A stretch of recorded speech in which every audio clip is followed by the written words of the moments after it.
going on, everybody? Happy Saturday morning. How's everybody doing today? Doing good. Good. Thank you for tuning in to episode 107. You got 3 of the 4 dumb marks here right now. Hopefully Steve will be joining us shortly. But before we start the show in pre-production, we were just talking, Donald's watching, I guess, the pre-stuff for the Tennessee game, right? Yes. So Donald was talking about signs. Good. Let's discuss some of the signs that you're seeing. Well, on the one side, I'm surprised made it on TV. It says, "You're too young to play with our hooker." Young referring to Bryce Young, the Alabama quarterback, and Hooker is Hendon Hooker, the Tennessee quarterback. So you're too young to play with our hooker. Well, anything slide on there. What's going on, Kenny? How you doing today? Kenny repping Big Blue. Big Blue, Michigan. Michigan played Penn State. Big game. Oh. Mm-hmm. It is a big game. What time is that going down today? That's at noon. Okay. What time is Tennessee kicking off? 3:30. Okay, so you got some time. Oh, yeah. Mm-hmm. I just want to watch the pregame since they're live from Knoxville.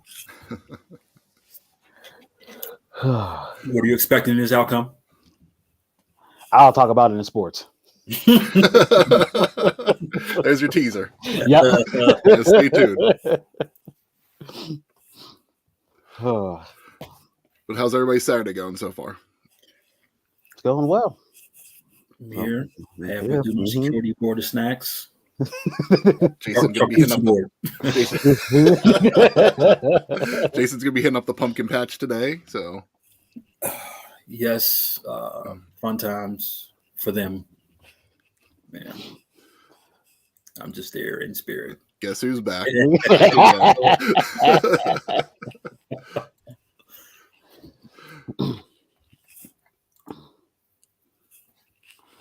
So I don't have anything for intro this morning. Donald, I know you got some gaming news. So yes, I have 4 things for gaming. So the first thing, Microsoft came out with Game Pass, how much they made last year. And I want to ask you guys, how much you think Game Pass made just last year? Just Game Pass only. Just Game Pass only. Just Game Pass. I couldn't tell you because I still don't know the price. I'll go 5 mil. Okay. You don't know, Jason? I don't know. I'm gonna go higher. Yes, it is. It's a lot higher. So Game Pass just last year made $2.9 billion. Gee. Just from Game Pass subscriptions themselves. Ty says more than the WNBA.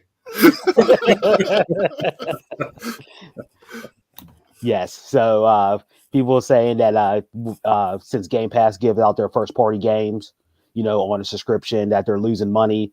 2.9 billion don't seem like they're losing money whatsoever. Yeah. And I mean, if they're losing money off of 2.9 billion, how much are they spending on this? Yeah, I don't know. Mm-hmm. Yeah, they saying Game Pass is the future. Almost $3 billion. That's looking like the future to me. Yeah. Mm-hmm. So Sony, your PlayStation Plus, the subscription, you got to come to play. This is something. Yeah, this is like serious money that they're making for that. So with that, I'm guessing everybody's going to be focused based on subscription stuff. Just like all the gamer people who I follow and everything, all the experts saying, and gone are the days are going to be the physical disc. Yeah, I'm going to be this guy right here. Welcome to the digital age. Me too. I'm still going to be that guy. And to me, that's such a curse on the gaming industry. Yes. Whenever they get rid of that, because it's like you're going to see some sales on games, I'm sure, maybe 10% off or something. But, if you're not going to be able to go to your local, used store or whatever and be able to buy a cheaper game, because it's used, Yep. So they can dictate the market with that. And then with that too, they could pull content off, add in, pull it and add it when they want to, just like Netflix. Some stuff is going to be this month. It might not be there next month. Here's one thing I've never understood since digital games have come out. So new game's what, $70? Yes.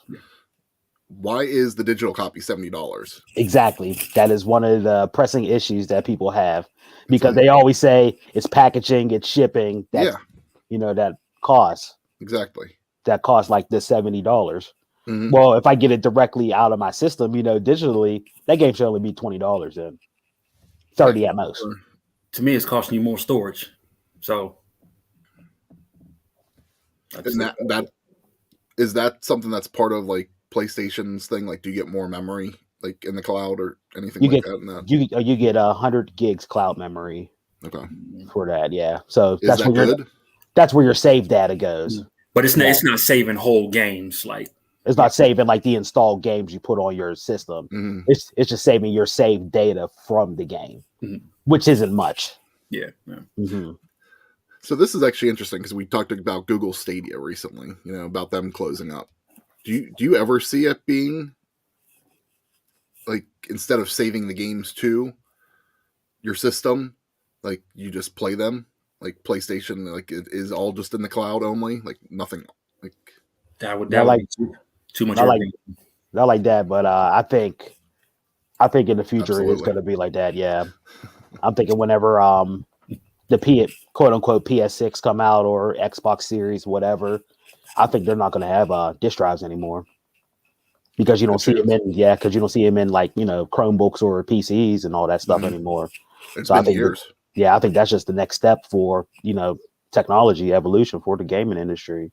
I mean, I know for like my work laptop, there's no disk drive in the laptop anymore, but you can still buy like an external one, like to plug into the USB hard drive or something, USB drive. But I talked about that a couple weeks ago, where PlayStation's thinking about taking out the disk drive to the PS5 and selling it separately, like that now too.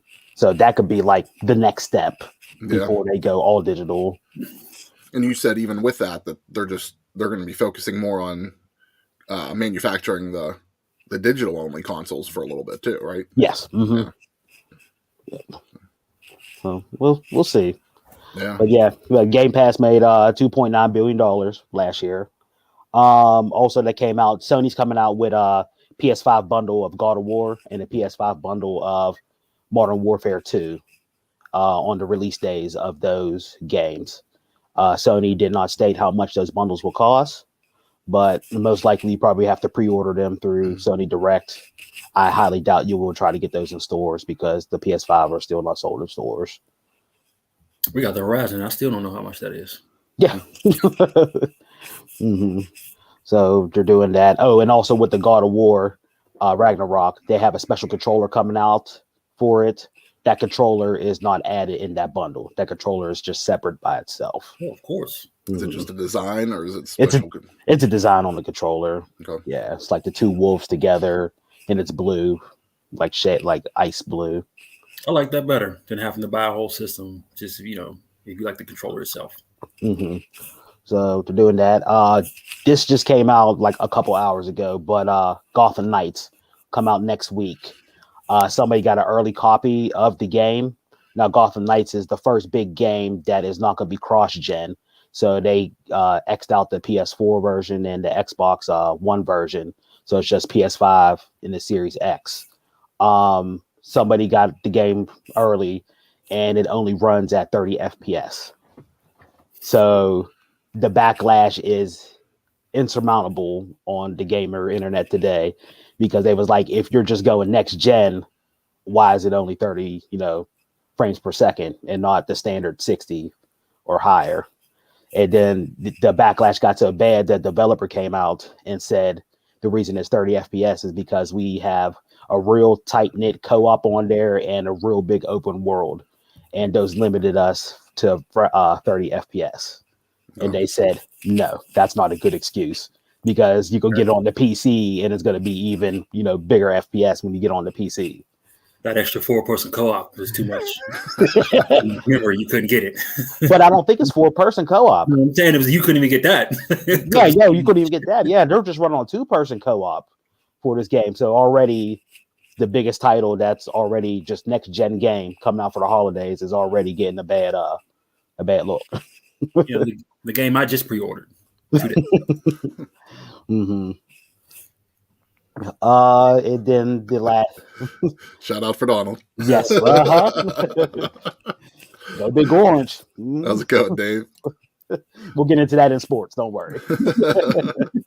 And the last thing I have for gaming, just new release games that came out this week. NHL 23 and PGA 2K23 came out this week. So Tiger Woods is back on the cover for the first time in a long time. See that. Long time. On the cover, yeah. And the NHL, they have a female hockey, Olympic hockey teams on here this year. So first time for them. On the main cover, or is that? They're on the main cover, but they're on the games also. Oh, okay. Yeah. I didn't know that. It's pretty cool. Yep. I knew that they the FIFA game had added women to this year, so Yep, the hockey did also. Yeah, that's awesome. I haven't played PGA. Are they in women PGA? I've never paid enough PGA to know. I don't know. I have no idea about PGA. I haven't played a golf game since Tiger Woods golf. Same. And I mean, that was probably PS2. That was probably one of the last ones. Same. Is this the first time he's on the cover since his gaming franchise? Yeah. Yeah. No. Since everything went down with him and his wife. Yeah. You know, the accident and all that stuff. Yeah. Accident. So that's all the gaming I have for this week. I'm definitely behind on gaming. There's no surprise there.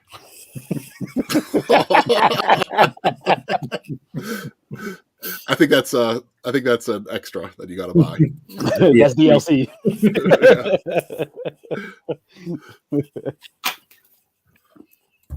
Hell, I wouldn't mind being him. He's worth $1 billion. So right. Yeah. It didn't stop. It might have stopped them for a little bit, but didn't stop them completely. No. Yeah, I have nothing else intro wise for me myself. Good, Jason. You got anything? Nothing. All right, let's get into bell to bell.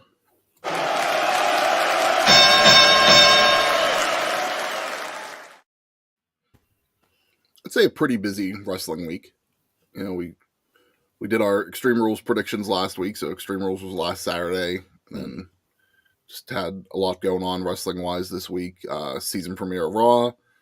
AEW was in Toronto, had some big matches on Dynamite and Rampage. Steve said Impact was good this week. Hopefully, if he comes on, we'll be able to discuss that because I didn't watch anything Impact this week. Me neither. But where you guys want to start? You want to start with Extreme Rules, or you want to talk about certain things from the shows this week? Start with Extreme Rules. Yeah, I'll follow y'all lead because I just watched Raw and NXT. You didn't watch Extreme Rules at all? I just watched the beginning of the Liv and Ronda match, and then the beginning of Carrie and Drew. Okay. Then I got pulled off to do other stuff, so that's all I saw. Missable pay-per-view, I felt. Like, if you missed it, not one that you have to go back and rewatch. If anything, I'd say the 6-man at the beginning. Yeah. And the highlight of the show for me. Yeah, definitely Bray Wyatt was the highlight. Oh, yeah. I felt, it's like, and they positioned it where I expected it to be. Like, I didn't expect Bray to kick off the show or anything, They teased it through the night. They teased it on the prediction show. Or not the prediction show, the kickoff show. And that's something I want to discuss. They got to do something with these kickoff shows. Because an hour of just talk is ridiculous. Like, there was no pre-match. I don't even know. I have no point to even turn in it. No, actually I do. They did do one on Clash at the Castle kickoff. Okay. But, I mean, it's rare these days that you're getting a kickoff match. Just give me something to skip. No, it is. If they're just going to talk, it might as well just be 30 minutes. Yeah, because you caught all the recaps throughout the shows. Yeah. And that's what it is. It's like they're doing the promo packages in the first hour, and then you're getting the promo packages, throughout the show anyways.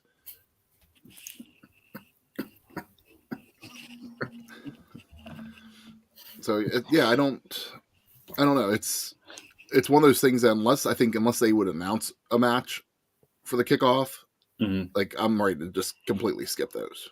And even then, I would tune in like 15 minutes before because you knew that's how long it was going to run. Yeah. And there would be the times like on Mania where they would announce a couple kickoff matches. You know, like Yes. if it's like a 2-hour show, they were announcing like 2 or 3, but you knew those were pretty much be in the second hour. Like they might occasionally throw the one in the first hour, but I think even this year for Mania, it was just a 2-hour talk. And that's too much. And if they do like those 2-hour pre-shows for like Mania, those 3 matches, they're really quick. Yeah. They're not even worth it, man. They better off just showing them on like Raw or SmackDown. Yeah, I mean, we would jag them a lot, but like, how many times were the Usos or the New Day in the pre-show match? Yeah, but how many times was that a good match? Yeah.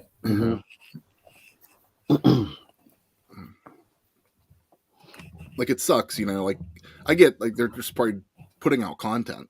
You know, it's might be part of their deal just to keep the content going, but make good content. Like, it doesn't. And now's the time to try new things. You know, like don't especially stick with to Hunter in charge. Yeah. I'd put NXT on a kickoff. Yeah, I'd be okay with that. NXT matches, yeah. Like, so this week, I didn't watch Main Event, but I saw Carmelo Hayes was on Main Event. Rumor is he's going to be back on this week. He might be traveling with Raw the next couple weeks just to do some matches. So they've been intermixing all week. So this week, every match on NXT is going to have a main roster person in it. Absolutely. Yeah. I mean, whenever we were growing up, it was just they were calling it the free for all. It was the half-hour free show. Before it's like that's all you need. If you're just going to talk, you don't need any more than a half hour. Yeah. Then they started putting it with Heat. Remember, Heat was an hour. Yeah, and I like that. I felt that was the best fit for Heat was whenever they were live each month. That's a really good point too, Ty. You know, they were trying to make SmackDown be part of it. It's like, so instead of 2 nights, it's like 3 nights. Yeah, it's like that's too much. Yeah, and that's the perfect thing to go on the kickoff. Yes, you get everybody in there. Yeah, because whenever they first started doing the brand split years ago, before they were doing like real kickoff shows, they were just doing that. It was a dark match. They were just doing the Battle Royal like at Mania. You know, just of all the brands, like it was just a chance for everybody to get on. Yeah, get the crowd hyped up. Yeah, you know, get them going and stuff. Yeah,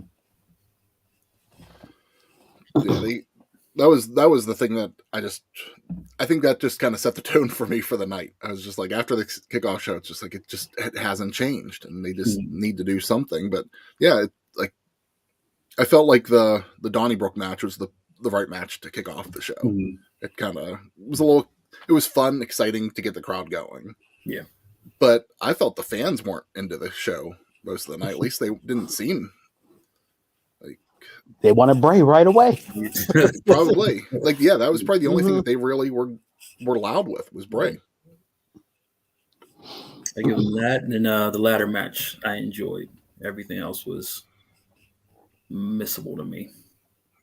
Yeah. And I'm glad you brought up the ladder match, because you know we constantly talk about AEW and some of their timings and no sell. There was a point towards the end of the match where Bianca got knocked off the ladder and did not sell it at all. Like Bayley knocked her off, and she went down and just rolled right out of the ring and got up. It's just like you just fell off the ladder. Like, you don't have to just hit your spot. Yeah, I gotta watch that go. Like, yeah, that's an AEW spot right there. And then whenever the stuff I did see with Liv and Ronda, when Ronda was swinging that baseball bat, that looked awful. It should have just been a kendo stick. Yeah. Not a man. Yeah. He's not that bad. That was honestly, I wasn't sure if that was going to end up main eventing the night, because whenever I saw that the fight pit was above the ring, I said, well, they could put this down anytime, really. Yeah. So I wasn't sure if they were going to go with the Extreme Rules match to end. And well, I didn't love the fight pit because that's not my thing, really. I didn't enjoy it either. But it's just like, I'm glad they did. Yeah, like that match was just horrible. But and it's for me, it's sad because I actually like both of them. Like Donald, I know you're not a Ronda fan in WWE. Like I don't love Liv as a character, but I like Liv the person.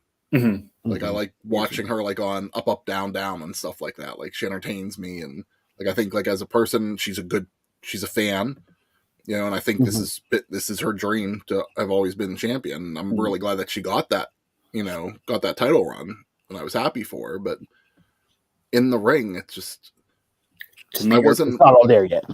Yeah, I wasn't a big fan of her run earlier in the year. Like whenever they were really hyping her in that run. And to me, my best spot with her was with Rhea. Absolutely. But then that hampers Rhea. Yeah. Yeah. Mm-hmm. Yeah, it's like you hear the finish that they turned down. They were saying Ronda with the thumbtacks. I did hear that. Yeah. And who Ronda turned it down? No, Ronda. No, WWE turned it down. They said we don't do that anymore. Oh, Ronda wanted thumbtacks and WWE said no. Okay. Good. Hey, what's going on, man? How you been? So your thoughts on Bray's return? I felt like Saturday was good. I'll have to see more. Yeah. It is because this is going to be a long, drawn out story, so I just can't go off of him just coming out.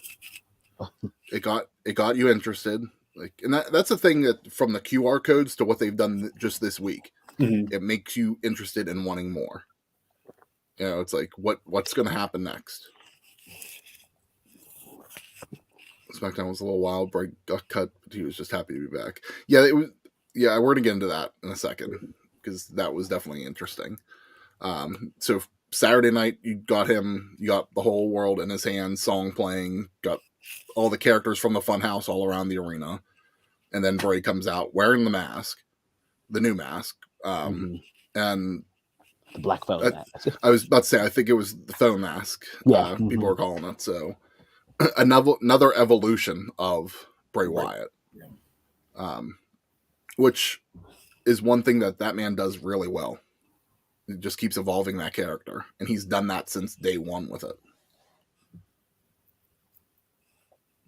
I'm so used to the old Bray thing that I'm still trying to get used to the new one.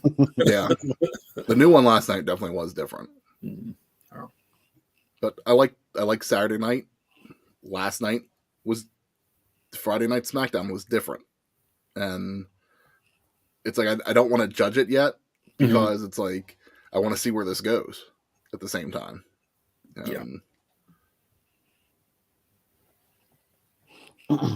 So what did he do last night? Because I didn't watch it. He came out supposedly as Wyndham. Yeah. Okay, himself. Yeah.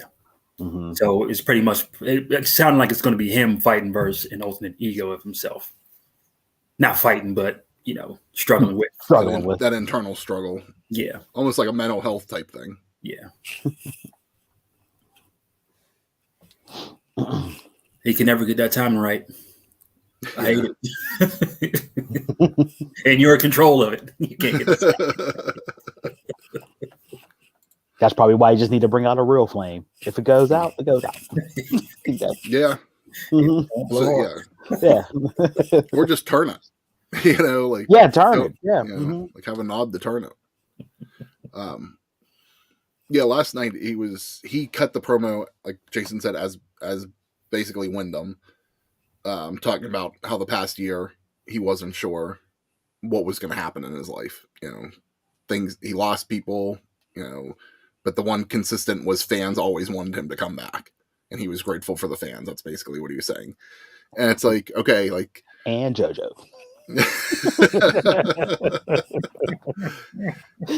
and I said this on Dave's watch along last night.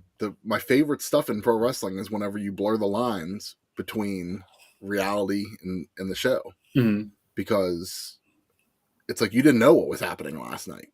You didn't know, is he actually in character or is this actually him talking? He's saying it's him talking, not Bray, but like okay, like. When he got that creativity, you wouldn't know. Like you have my interest, and then after he got cut off by a video package, basically, and it was the mask talking. Okay. I forget what the mask said, but it was something like, "You will listen to me" or something like that, something along those lines. So you got to fight with yourself before you can fight with somebody else. And rumor all week I'm seeing is that there's going to be something called like the Wyatt 6. Mm-hmm. That's the rumor. So yeah, we'll to be determined if that's actually what happens or who's going to be part of it. There's been rumors of who's going to be part of it. People blacking out their social media. There's a couple names that I've heard that I like for it. So, like, of course, Alexa Bliss is one of the ones being rumored. But so I don't think that anybody's surprised by that. Yeah. Seeing as she's still kind of playing that fence and has been for a while. Yeah, they also said Liv blacked out her thing, and they said whenever she was getting submitted by Ronda, she was smiling, so that could have been something. Yeah, that was a thing that I was like, okay, there's got to be something here.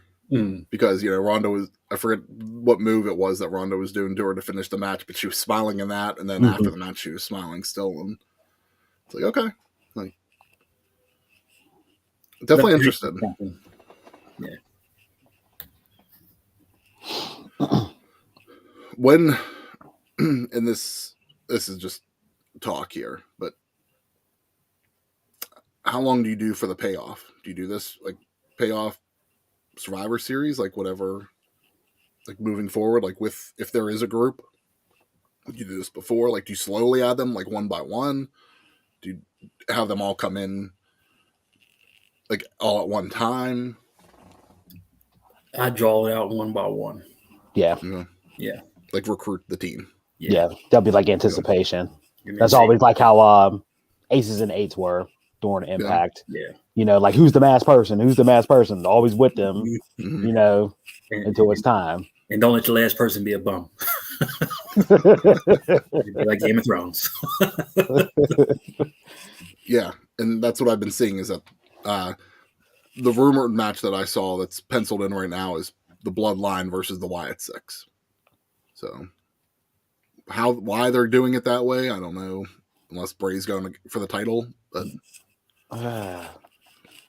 too soon for that. I think this depends on what their direction for Mania really is. Because for me, because you had the tease this week of The Rock saying that he's the head of the table, promoting Black Adam this week and getting asked about that. So it's like, if we are going this route of a Roman Rock match, that doesn't need to be for the title. That can just be the headline match. Yeah. So maybe Rumble Roman loses the title instead of Mania. So if you start, you got to start somebody soon to build up. And Bray is a former champion, so it's not like, he's just coming in and is undeserving of a title run. He has the history. And he technically didn't get beat for his Universal title. Yes, true. Those were broad shoulders on the mat, not Bray's. So, and he always claimed that too. He did. He always claimed that. He was like, Roman never beat me. I still got Roman and Cody at Mania. And that's my feeling. Yeah.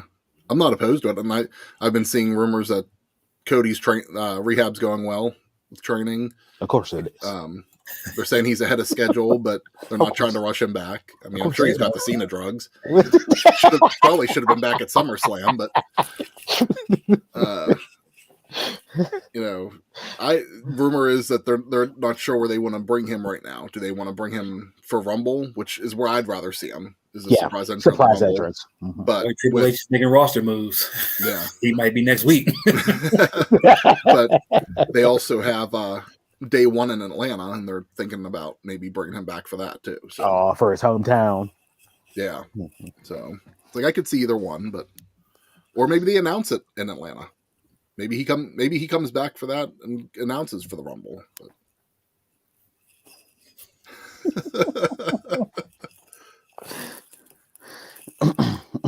A Bray and Cody match. That would be interesting. Mm-hmm. Never done before.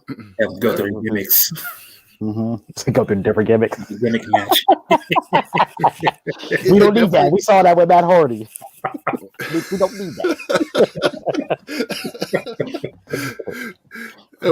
And we don't need all the gimmicks, but because we saw what happened with what was the match that Bray and Randy Orton did? That was it 31. They had Was at the House of. Was that the one with the ring? Yeah, Yeah, projectors. Yeah, that was. Yeah, just that was the 3D effects on the ring. And it was so stupid, you know. And it's like I don't need to see anything like that again. But I mean, if you actually have the Nightmare of Bray versus the American Nightmare, I mean, there could be something in there. Like I'd be okay for it. It could be, but yeah, we'll see. Plans for WrestleMania are going to change. Like anything that you hear right now is not going to happen for WrestleMania. It's going to change. Anything you want's not going to happen. Now, do you guys see? But at the same time, it's different now too. So you never know. Like now, you might see some more technical stuff. Now, do you guys see Roman like the belts being split, or is everything Roman going to defend going to be the undisputed title? I need them to be split somehow. I just figure out how to work it out, but I need them to be split. I believe so too. Before they decide to do what they're going to do with that belt, they need to decide what they're doing with belts. Period. You know, right now you have you have the main belts, and you have the tags unified. Yeah. Like if you're going to unify belts, just unify the belts. You know, unify the tag belts for me. Keep the title belts, the main belt separate. Like if you're going to unify belts, just unify them all. Yeah. You know, like don't keep 2 women championships. Don't keep 2 mid-card titles. While the mid-card titles are great right now, you know, they're the highlights of each show. Like if you're going to do something with the belts, like if you're going to put the titles back on people and actually have champions on TV, yeah, do something with it. But if you're just going to keep roster split, yeah, you got to do the belts. I saw someone post online that they thought for Survivor Series it should be Roman and Seth for the title. And of course this isn't going to happen just off the way TV's going right now. Yeah. They thought it should have been a ladder match, and the match end with each of them grabbing a belt. And then that's how the titles go. That's interesting. Saves them both, you know. Yeah. Oh, they would shit all over it. Absolutely would shit all over it. The Infinity Gauntlet Championship, absolutely. Got all the other colors. You just gotta collect them to create the title. I think that's what Roman's going after. So, yeah, they need to figure out what's going on with the title. At this point, I actually would just rather see the titles be split again. Mm-hmm. But that's the way it's going. I mean, I was also one of the ones that was the big advocate of them unifying the titles because I felt like there should only be one champion. And I do feel that way. But they're really not doing nothing with Roman for it. Yeah. To do it, you know. How many times he showed up on Raw since you unified the belts? Not much. But then again, now you're getting more tag teams in the mix. So that was such a huge issue I had on Monday night was the Roman segment. Roman comes out on Raw for the first time in how long? And Riddle's the only person that wants a title match? The first time the champion is on Raw for the season premiere, I was expecting people to want to call their shot. KO. We was calling him out. Where's and that was on my topic. Where's KO been the past couple of weeks? That's a good question. You know, it's like he turned face. See what happens when you turn face. It just hasn't been on. Like he had that match with Gargano a couple weeks ago. That's the last time I saw him. I think that was in September. He hasn't been on TV in October yet. Here's the last time I saw Gargano too. No, he fought. No, Gargano fought Theory this week. This week, okay. Again. Yeah, that was the kickoff. It's like, and they announced on Raw that Elias is returning this upcoming week, which cool. I'm happy with it. He's going back to that gimmick.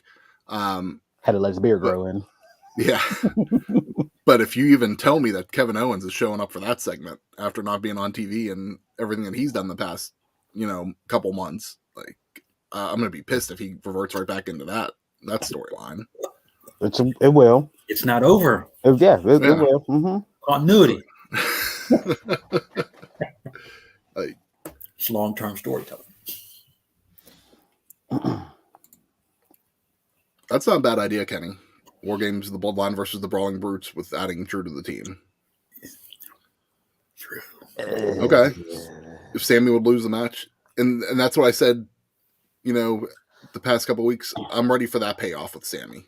Like, I feel like we're there. Like we keep building up and up to that, but it's still gold. No, him and Jay is still okay. It's still gold. It's good. Like the stuff he did this week, with Jimmy, like Jimmy's all smiles. Solos, he's tough, but he's cool. Oh.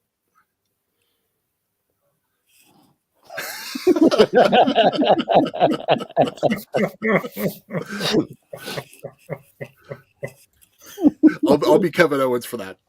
We need to be in the same ring at the same time.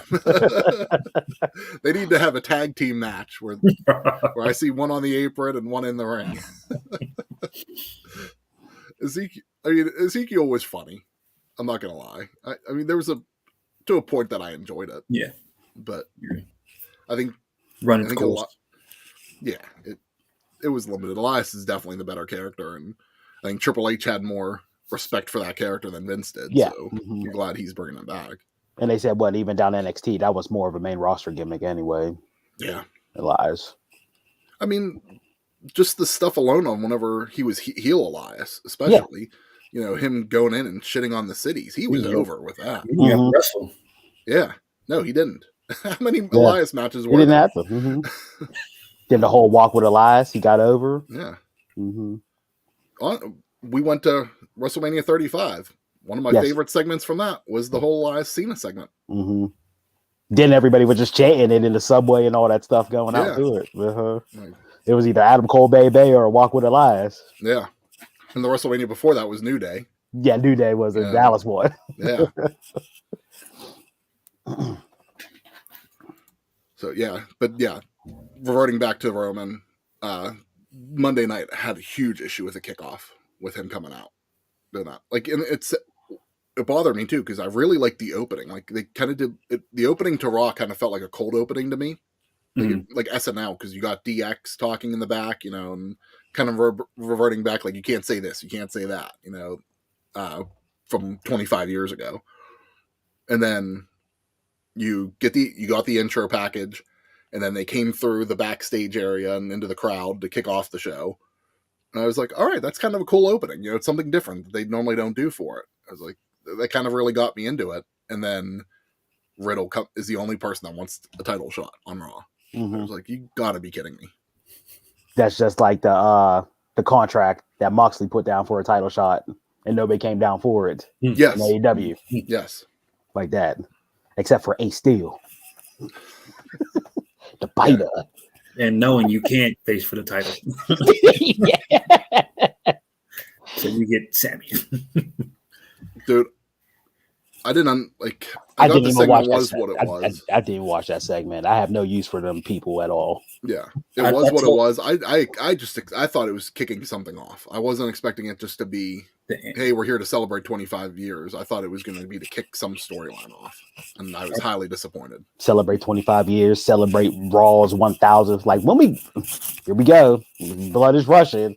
I told Dawn Triple H booked this Raw for the pop. Yeah. You had that, you had Brock, and you had the OC, who can go back. No, they 100% did not need to bookend the show. No. But brother. Only brothers booking the show. Ty says this isn't his DX.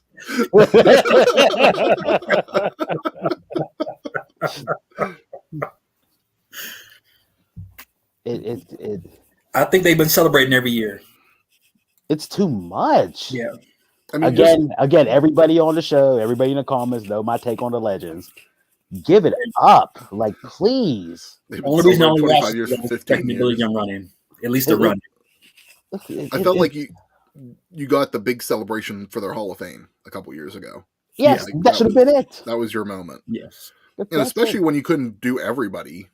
It's like, I did crack up at the line whenever Corey Graves said that Billy Gunn's selling office supplies somewhere. Yeah. It's just like, all right, like, that's funny.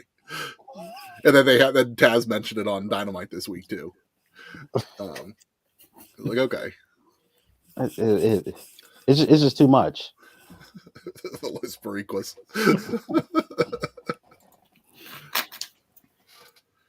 Yeah, just like everybody. Point, they definitely didn't need to open and close, but no. Like I said, I enjoyed the open. And they were throughout the backstage throughout the night too, so it's very DX heavy. Is anybody surprised though? No, because you got the people in charge now. Yeah, you got the 2 founding members in charge. So I'm not gonna. I don't want to shit on them. Oh, I will. Where's the glasses, Donald? Again, they're in another room. It's like, always talk about the future and that stuff, but who got to show our faces? But at the same time, they put action into the future. You know, like okay, they put themselves over. Okay, they put themselves over one night. Like one night out of how many since they all retired? If this is it, you could have just did Shawn and Hunter. Yeah. You didn't have to bring out X-Pac. Oh, you should have just. You never need to bring out X-Pac. You should have just did Shawn and Hunter. Yes, that's the original.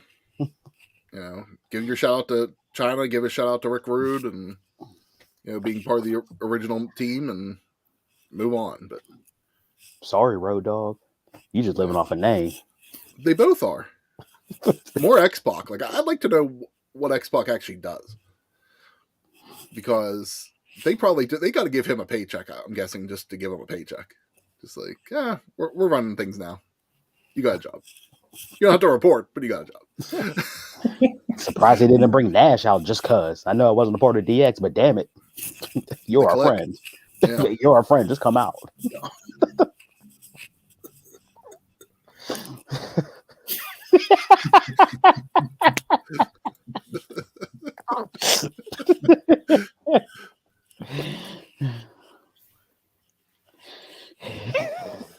One, 2, 3 Kid's actually the last time I enjoyed them. Same here. After 1, 2, 3 Kid, whenever he went and became 6-pack down in the NWO, it's like couldn't take it down there, and then he came back as X-Pac. It's just like that was his greatest achievement, beating Razor. That was it. Yeah, his greatest achievement.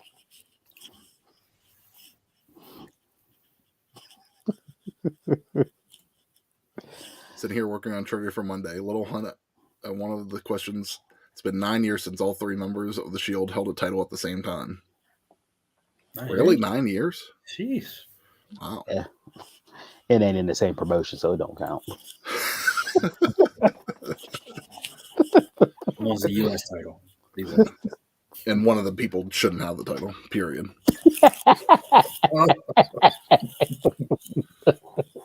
I'll let y'all talk amongst yourselves on who that number should be. There's a little piece of trivia. How often do you tune in to know me on who I don't think should be champion right now? So overall, anything else on Raw that caught your eye? How'd you? Okay, so I said this. Those 2 guys with Kenny's AJ. Watch along. Ty gets the prize.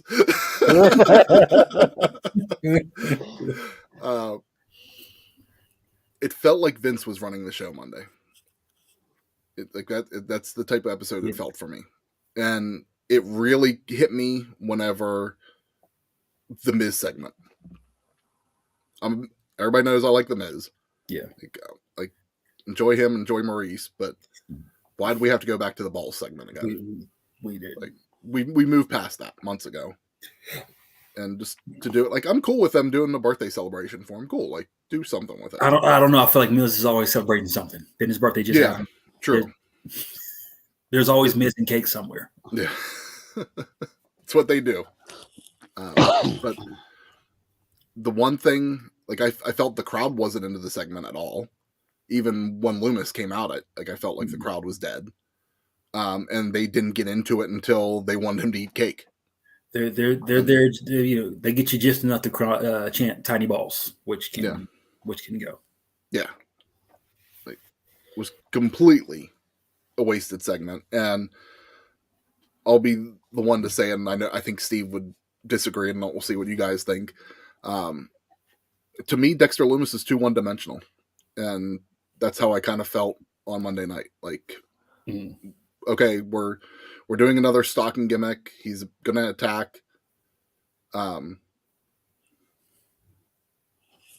lies detected there. No. He's going to attack Miz. They're going to have their payoff this Monday night. And then what are we going to do? This is something she already had his payoff. Because you saw Lumis kind of go after Maurice a little bit. Like, didn't really. Like, I think the attention's still more on Miz. I think it was just because Maurice was there. But I was just like, okay, are we going to get him stalking another woman now? Like, you'll get another love story. Did the indie get called up? Yeah, you'll get Index. That's where indie will get called up to help. All right. Yeah. If that's the payoff there, I'd be okay with that. Because right now I'm just sitting there going, like, it's just rinse and repeat with Lumis's character. Like, and it's him and Indy play well off each other. They do. And that was very popular in NXT. And I think both of them need each other just for character standpoint. Yeah. For that. Like, he was one when they released him, I wasn't upset over. I was more upset when they brought him back. And it's not that I don't think that he's talented in any way.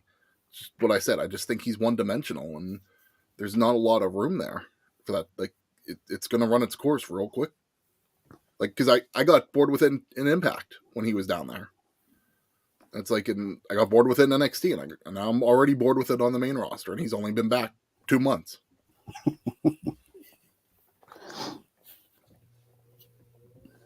Yeah.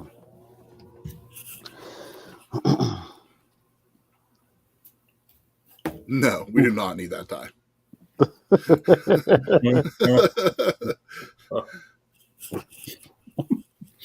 That was a one and done. That was it. But Anderson and Gallows coming back. They could have stayed gone. Yeah.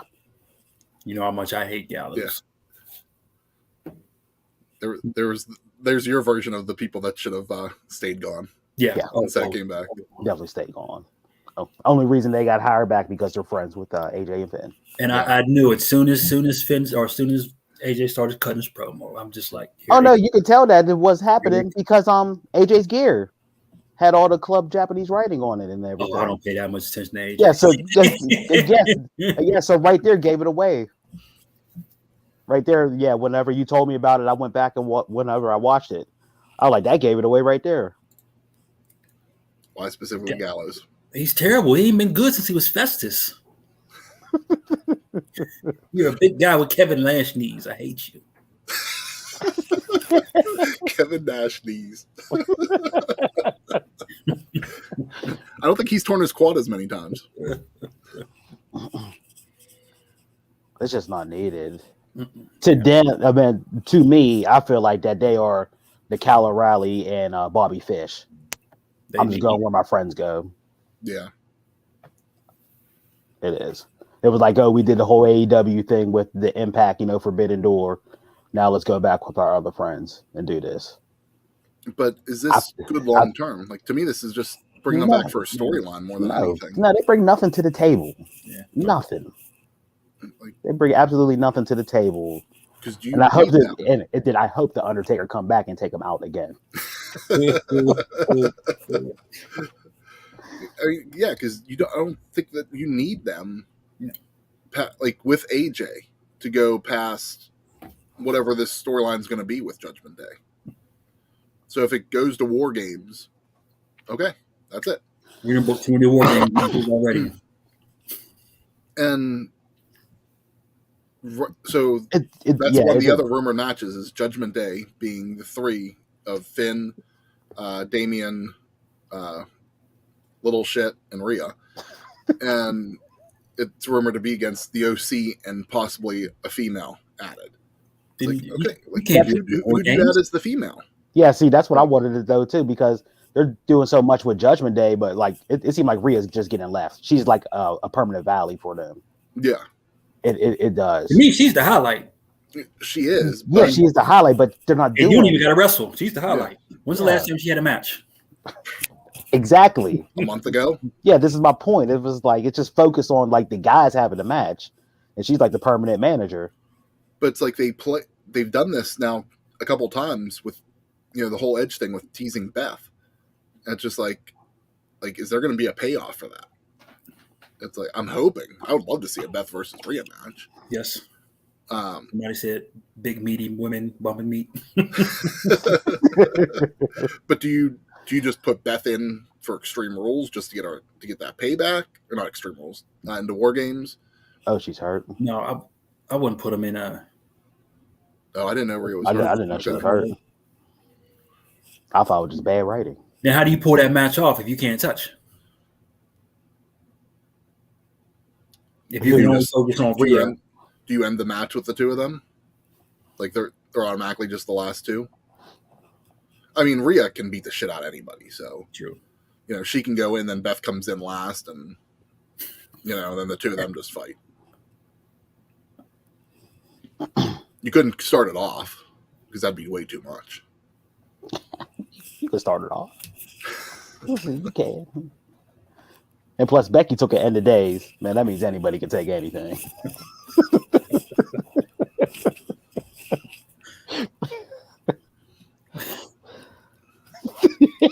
Yeah.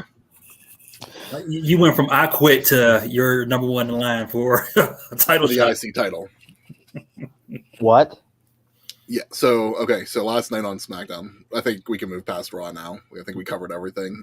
Last night on SmackDown, Ray comes out, meets Triple H in the back, and says, you know, everything going on with Dom is just too much for him.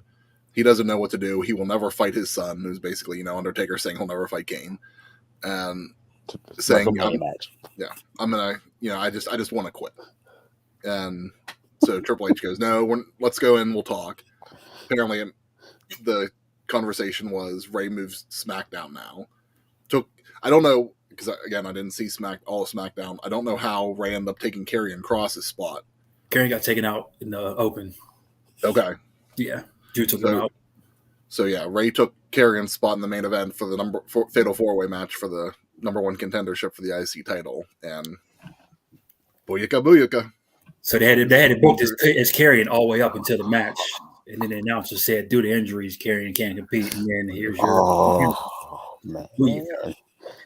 The only thing is, it maybe it helps validate Gunther more. And there's your Parenting 101 segment right there. It gives Gunther more credibility. There's no way he's taking the bout.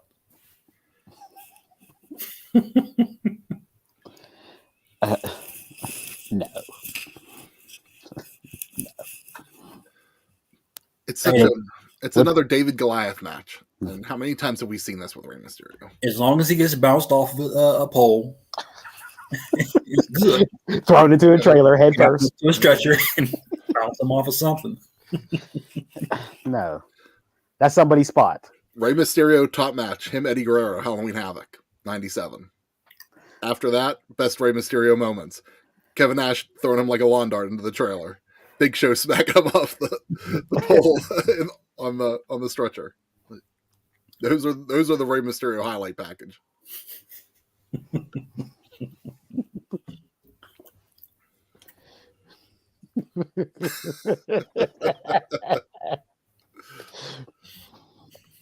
I don't know how SmackDown felt, but like I said, if that would have happened on Raw, I would have felt like Vince was actually there booking Raw. That's terrible. But you know how I feel about the Legends getting a title shot. Give a damn about any belt. Well, SmackDown wasn't much. But who'd you have in the match? You had, I know Ty will like this. You had Ricochet. You had. It was a good match. Sheamus. Sheamus. Yeah. It was supposed to be Karrion, and then who was the fourth? Not Ray. Solo. Okay. Yeah. Why couldn't any of those won? Like, I know you already done Sheamus a couple times, but you built the solo to Bloodline, or the Bloodline to Brawling Brutes feud during the match. So it would have had to been Ricochet by default, and he took the pin. I mean, like when they announced that the original match, I was like, well, Karrion's winning this. Mm-hmm. You know, like, but and then I was just like, do I really want to see Karrion get, just be put in the IC title? But they're showcasing it right now. So I was like, okay, I'd be okay with that. Diversity. I just thought of this since since you said Ricochet got pinned. Is he the WWE version of Dante Martin? No, because he actually held something. He does win. He actually had a push. I'm not angry at the comparison, though. Because he could be treated better. Yeah.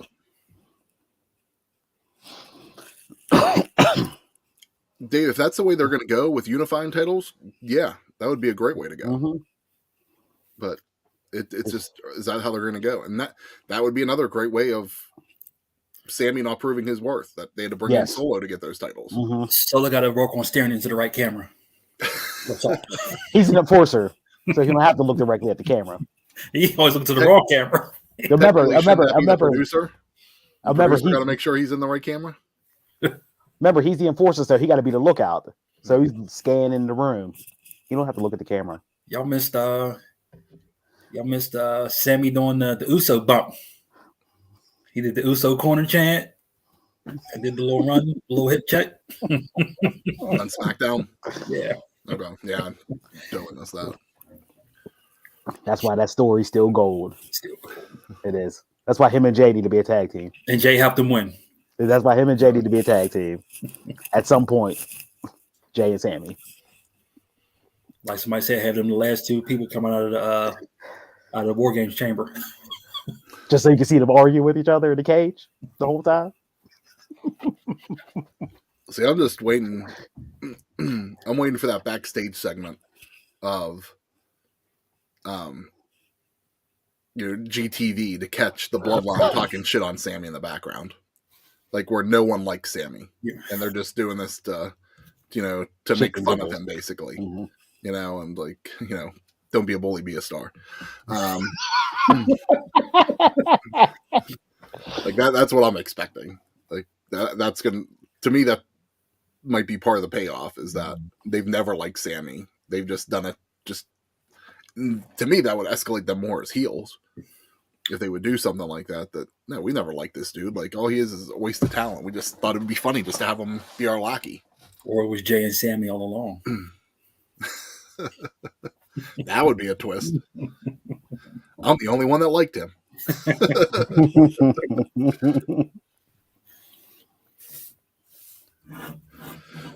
But I think that's everything I got for WWE this week. Yeah. All right. So NXT was just all building for Halloween Havoc. Yeah. Sonya showed up. Yeah. So she'll I like that. I do too. I like that a lot. It fit, like, that's her best friend in real life. So, hey, go in there to help out Mandy. Cool.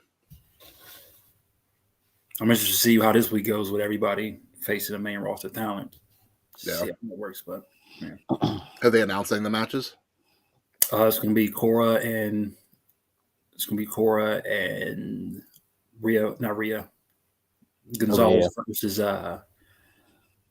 no, what's her name? Roxy. Yeah. Roxy and Raquel versus Cora and somebody whenever Cora goes to Raw. Okay. Then you're going to get so they'll be on main roster as well, not just on NXT. Yeah, so they fought last night too. So Roxy was on SmackDown last night in the sixth. I did see that. Yeah. And I didn't see it, but I saw that she was on. Yeah, she fit well on the roster. Okay. So she looks good. Stacks is fighting somebody from the main roster. Stacks is from I don't know. I can't even think of his name right now. Tony D'Angelo. That's how much I don't like the guy. I think that's it. Okay. Yeah, so next week we'll go over our Halloween Havoc predictions since that's next Saturday. Okay. I didn't realize it was that soon.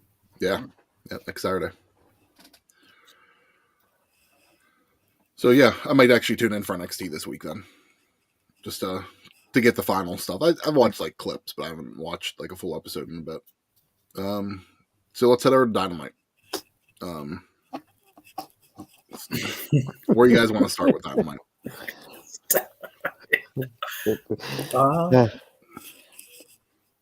I don't watch AEW no more, so it's whatever y'all two talk about. Your grievances, Chris. It actually wasn't my grievance. I think it was actually Steve's grievance about the Jericho Bryan match and the whole Daniel Garcia change. And he was, and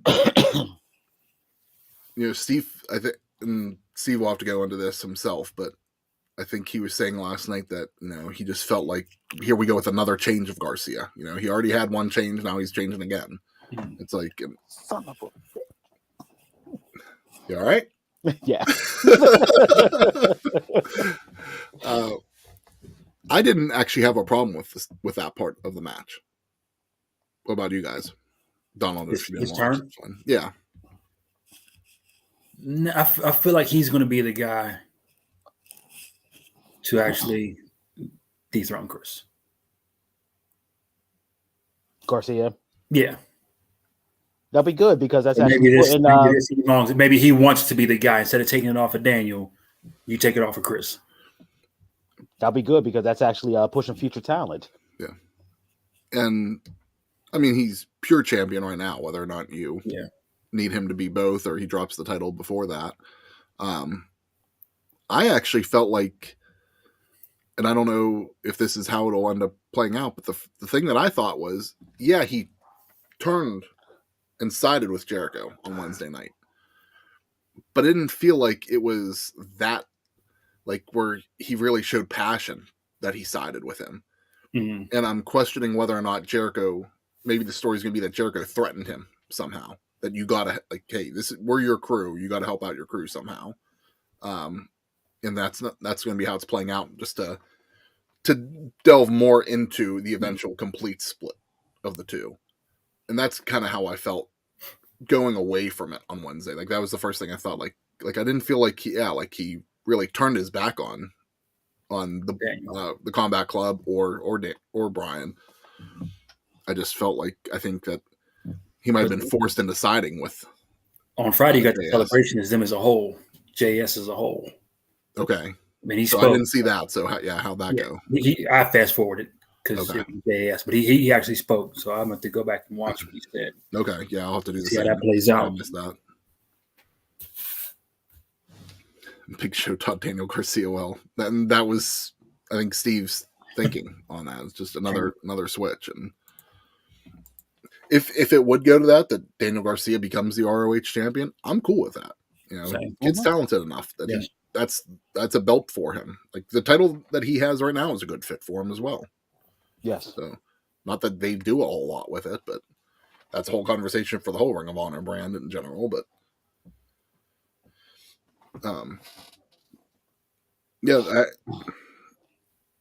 overall, I didn't really think Dynamite was anything all that. I didn't hate it, didn't love it. It was what it was Wednesday night. Like, you guys said something about Pac and who is it? The mascot. Yeah, the mascot. Technically getting a clean win over Pac. And Pac's one of those people, and we've known this for a few years now, is very protective of his finishes. Yeah. Has done that since he left WWE. And, like, I'm sitting there watching it, I'm like, really? Like, this is, like, he's cool with this? And maybe he was talked into it. He is the Trios champion right now, so having two belts, maybe, that was just Tony's thing. Like, hey, you already have one title, we're going to move on with somebody else. But I can see that. This Mid-Atlantic title does not interest me at all. Like, and it only interested me with Pac. Like, I don't think that it's going to interest me at all moving forward with Cassidy. You know, because to me, it's like it's just in a weird position. It's like you already have that TNT championship. That should be your mid-card belt. And like, you don't need 2 mid-card belts. Until you get Ethan Page in the mix, it's hit or miss with me. For TNT or? For the All Atlantic. Okay. Yeah. I mean, the match just felt like there was too much Orange Cassidy in it. And not enough wrestling match. Like you got the Danhausen appearance. You got the rolling down the ramp.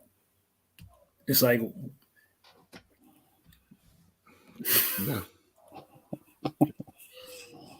you had like a 3-minute brawl outside with no ref count. It was just too much that took away from the match for me to be, fully invested into it. Yeah. Oh, so a typical AEW match. Yeah. Basically. Or a title match. I can see if it was just a random match just before the title. Like, come on. In the main event. Yeah. Oh, that was the main event. That was the main event. Cassidy won, got the confetti pop, and wow, I'm shocked that it wasn't one of the 3 Hogans. Gave you this. Yeah. Listen, I don't hate on Orange Cassidy. I get. Is he one of my pillars of AEW? No. Is he in my top 10? No. But do I get why I feel like there's the appeal? Yes, in a way. But he should never be taken serious. He should be like the Togo. Is that his name? I keep going. They wouldn't have given Pac the confetti though, Dave. What's this with them and the confetti? Every time a champ change, there's a confetti. Yeah. I mean, every time. When the champ retains, can you get confetti?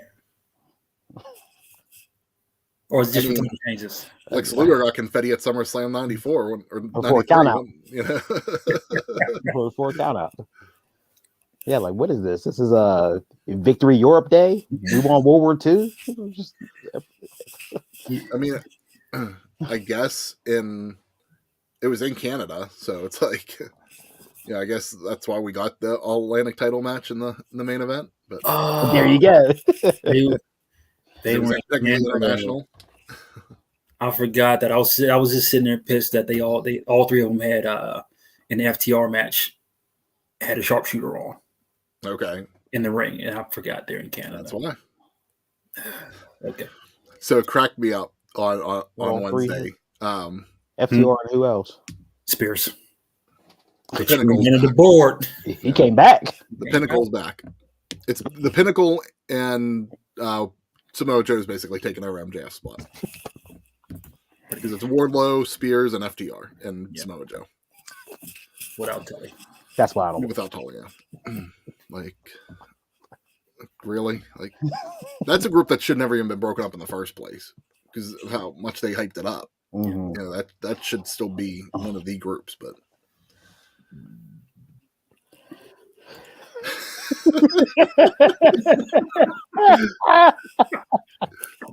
Maybe that's a sign that it was a work. Is Dave streamer guy?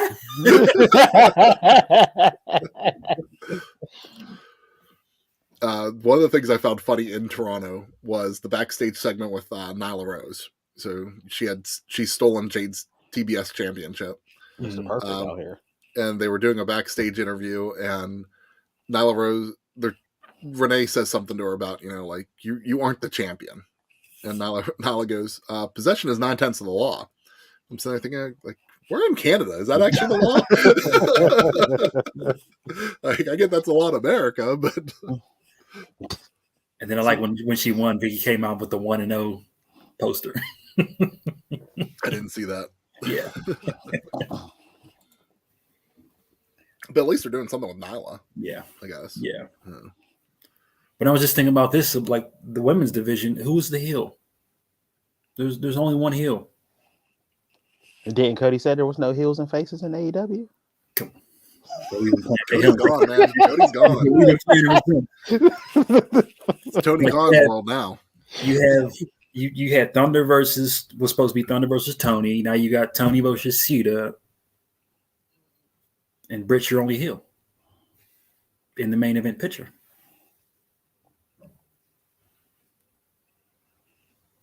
Surprise, surprise.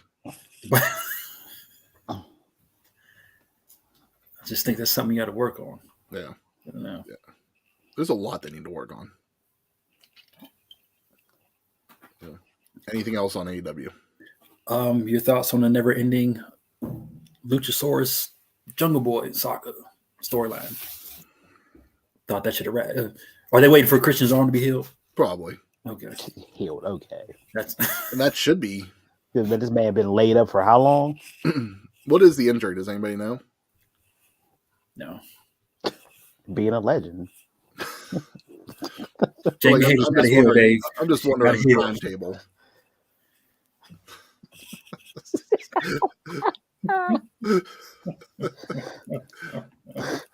I don't need to see her wrestle either. No.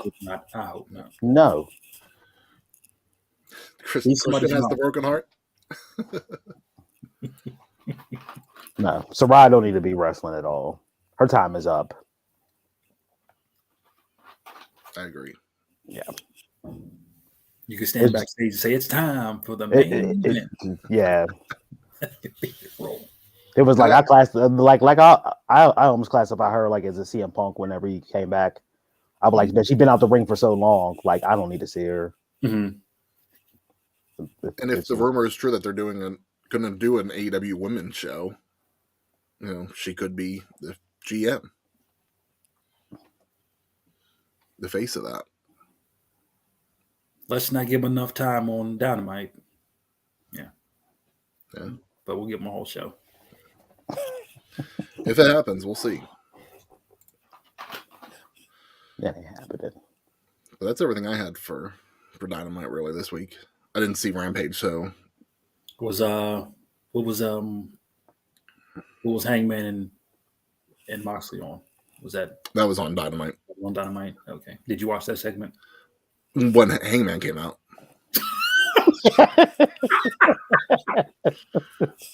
That was the benefit of not watching it live. I could just fast forward when Moxley came out. And then you put MJF up in the rafters, and that just ruined the whole segment. And the crowd was more interested in MJF. Like they could give him two shits about the people in the ring. No. Like they turned around and they were focused on MJF for the rest of that segment. All I seen was the back of people's heads. Yeah. And, and if that doesn't tell you anything about the company right now, that you have a title match coming up this Tuesday, and not one fan in that audience on Wednesday gave one shit about the two people in that match. Literally turned their backs on them.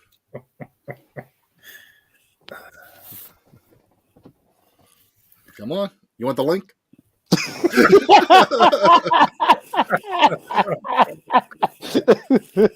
I'll send it to you, Dave. Have a run-in.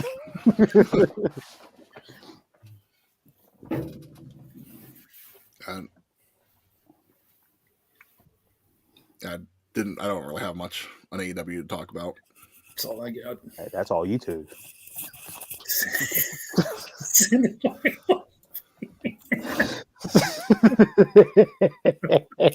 Come on, Dave. I'll send it. We'll bring Dave on. He can talk about AEW. So anything happen on Rampage? Dave, I'll send it on Twitter. Yeah, if there's anything that happened on Rampage, let us know. The honeymoon phase is definitely over. 100%. It's been for a bit for me.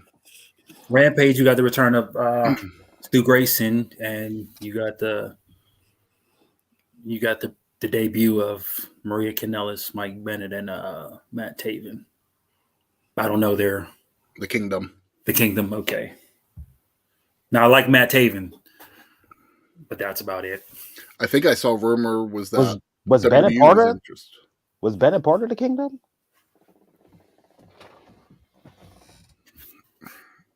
Honestly, I don't know. So you just get Matt Taven just tagging with anybody called the Kingdom. I think they were part of it in Impact recently. I think because they just came from Impact. Whether Taven was actually in like Ring of Honor. Okay. All right, thank you, because I didn't even know. We got Okay. Dalton Castle came out to challenge Jericho for the ROH title. So you got isn't Dalton Castle the 6-man tag? Huh? Doesn't Dalton Castle and the boys have the 6-man tag? They do. But he wants to be next in line for the ROH title. So you guys we haven't done shit with the 6-man tag since they won it, but we're just going to go right to the ROH title. They wrong. Okay. Yeah. Okay. So you got a lot of ROH people on Rampage. Yeah. Then what were we talking about? Might as well make Rampage just the ROH show. You had Cassidy lose to Ethan Page, and the whole whatever their contract shit is, absorb their contract. I don't get what's going on with that Matt Hardy, LFO. Hold on, Matt Hardy's in charge again? So they had that match on Rampage? Yeah. And Matt won?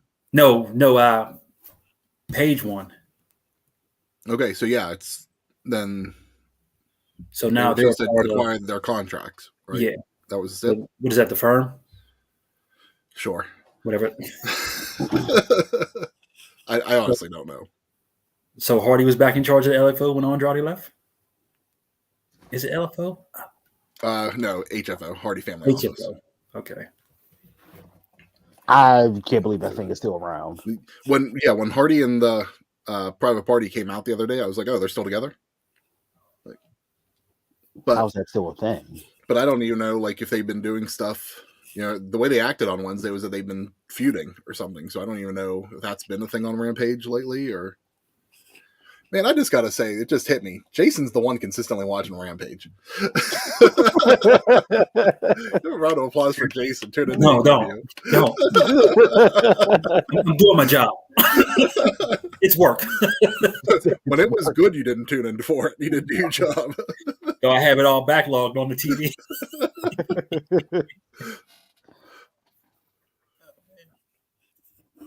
Yeah, that. Just a couple quick hitters that I got for some notes. MLW actually had a lot of news this week. So I don't know what the complete future of MLW is for stuff, but they announced their streaming deal is going to be with that Pro Wrestling TV, the same group that Control Your Narrative was with. So.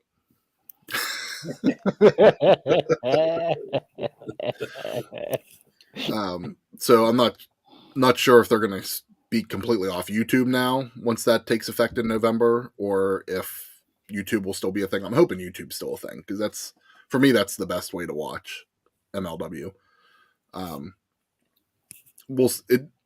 Pro Wrestling TV really didn't do anything for Control Your Narrative. We'll see if MLW can help it out or if it helps MLW.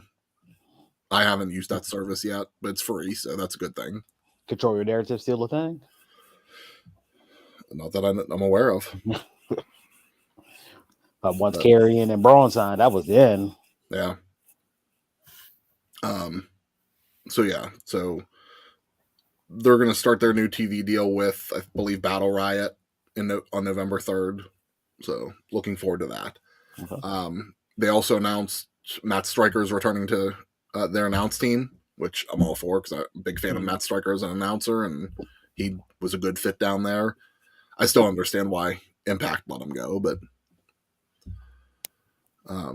so yeah, excited about that. And then Davey Boy Smith Jr. is going back to MLW, which I think a lot of people might even argue that he probably shouldn't have left there in the first place. So he's heading back. Different position. They're teaming him with his cousins, which are what was shit. I'm trying to blank on Dynamite Kid. Yeah, so it's before Teddy Hart and Davey Boy, they were like the New Hart Foundation down there. Mm-hmm. Now they're going to go with Dynamite Kids. I don't know if they're his sons or what, but they're going to be forming like the new British Bulldogs, the next generation. So, okay. All right, we'll see how this goes. It's going to be a trio group, but I don't know if they're going to focus on Davey Boy or focus more on them and him be kind of like their third guy when needed. But he was getting up there in the ranks towards the end of his run in MLW. He was getting title shots and was in the main event picture consistently. So we'll see if he goes right back into that or where they build him or if they just focus on the tag division. But like I said, I didn't follow Impact this week. I know Steve wants to talk about that. So whenever he comes back next week, Steve can kind of catch us up on what Bound for Glory and the Fallout. I know we did talk a little bit about Bound for Glory last week, but we can dive more into that. Anybody else have anything else for wrestling before we go into debate this? Okay.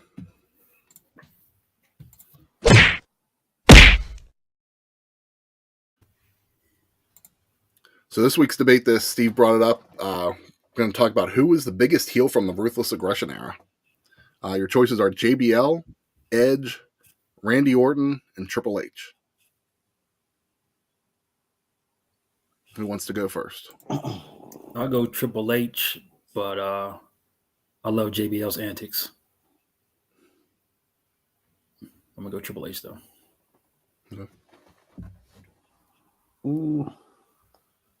When we talked about the Ruthless Aggression and Attitude Era, which one was the best? I said I didn't really watch Ruthless Aggression Era. Mm-hmm. That was during my, my little sabbatical I had for wrestling for 6 years. So I really didn't get the full effect of Edge's, run or anything like that. So just by that, I'm just saying Triple H. Interesting. So, I mean, for SmackDown, and I guess in a way this is 2 and 2. 2 people on Raw, 2 people on SmackDown. Mm-hmm. JBL, whenever he turned into, the cabinet gimmick and all that, definitely strong heel. Held the title for a year, and did his job to drop it to Cena, at WrestleMania 21, and that kind of ended his gimmick. Strong heel, but Edge was a real strong heel, not even just on SmackDown, but on Raw. Just that rated R gimmick was so over during the Ruthless Aggression Era. Triple H, definitely strong heel, no matter what he does. But I know a lot of people talk about Triple H, is he always consistently a heel? Because he doesn't ever act different whenever he's a heel and a face sometimes. So, that ride and line person. Yeah. Mm-hmm. Yeah, for sure. There's Ty brought it up. Yeah. So the stuff that JBL did was definitely questionable. You wouldn't get away with that today. Mm-mm. Well, you would, but that's a different topic. We don't deal with that. Yeah. I didn't think Orton found his groove yet. See, I was getting for me, the biggest heel in the Ruthless Aggression Era would be Randy Orton for me. Because I just felt like Randy, he evolved so well in his character. Like he's another one that could just change it up, and whenever the one of the best storylines of the Ruthless Aggression Era for me was Randy Orton Triple H WrestleMania 25. That build up, woo! You hated Orton for that build up. This whenever he was like going into Triple H's home, DDT'd Stephanie McMahon, then kissed her in the ring, like her lifeless body. I mean, that was strong heel work from Randy Orton there. I didn't think it was Ruthless Aggression. Yeah, I mean, technically it would be. Yeah. Because that would be what? That would be around like 28, like 2008. Mm-hmm. So. Okay. Yeah. I just remember all that stuff from watching it back. Well, I did watch that Mania live, but I didn't know any of the stories because I wasn't watching it forward. Yeah. But yeah, I just felt like Randy Orton's character development throughout the Ruthless Aggression Era was just like Cam just brought up, legend killer. Yeah, probably my favorite version of him too, Cam. But went from that and evolved into the Viper and just was a sadistic character. Big fan. I mean, I'm a fan of Randy Orton, period. Any of his work, but dude's been around 20 years now and has put in the work in 20 years. Like I was thinking about the other day, like what other TV characters do you know that are on TV for 20 years and have evolved the way he has? Brother. What evolution? Yeah, what evolution? Got two forms. But that was enough. One. But that was enough. Dave. Come on, man. Well, brother did have 3. You forgot the immortal Hulk Hogan, before Hulkamania. That's Hulkamania. That was a Hulkamania. That was Thunder Lips. That was Thunder Lips. He was immortal before Hulkamania? He was something, the fabulous Hulk Hogan, the something Hulk Hogan. Yeah. Like during the territory days. Yeah, we don't count that. That's pre. Yeah. That's NXT. Well, damn it, Thunder Lips count then. You had Hulkamania, then you had the Immortal, and then you had Hollywood. And then he ran it back. Yes. Still running wild. And Mr. Nanny.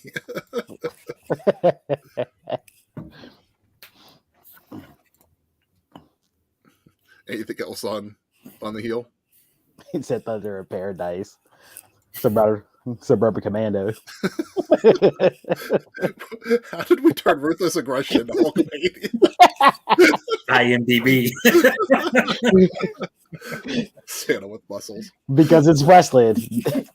Brother. All right, y'all ready to drink? Yeah. Ready. Chug.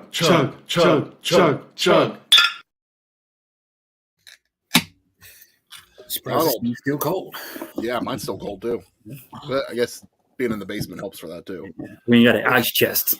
You got to put in an ice pack. You got an ice chest. Man. What I keep talking about is one to possibly move in my fridge right next to me. This way I can just reach in and grab it out of the fridge. Donald, we got your week. Good. All right. So it's the first one of the season. We have Rogue Pumpkin Patch Ale. It is 6.1 alcohol by volume, and it is a pumpkin patch ale that is made with whole pumpkin that we chopped up and roasted by hand. Yeah, okay. This is gonna be my first beverage since I've been sick, so we'll see how well this goes. We'll see how this goes. See if it could break my top 2 of pumpkin beers. This is honestly the trashiest time of year, beer wise. You could go a whole bunch of different ways with that statement. Trashiest.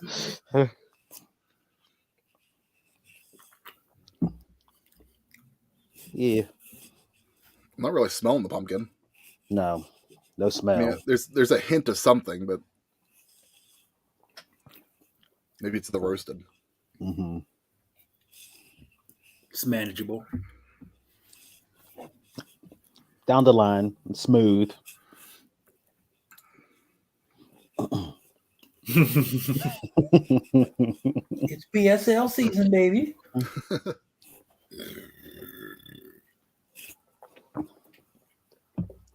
It's not bad. I enjoy it. It's not cracking my top 2 though. Yeah, this wouldn't go in my rotation.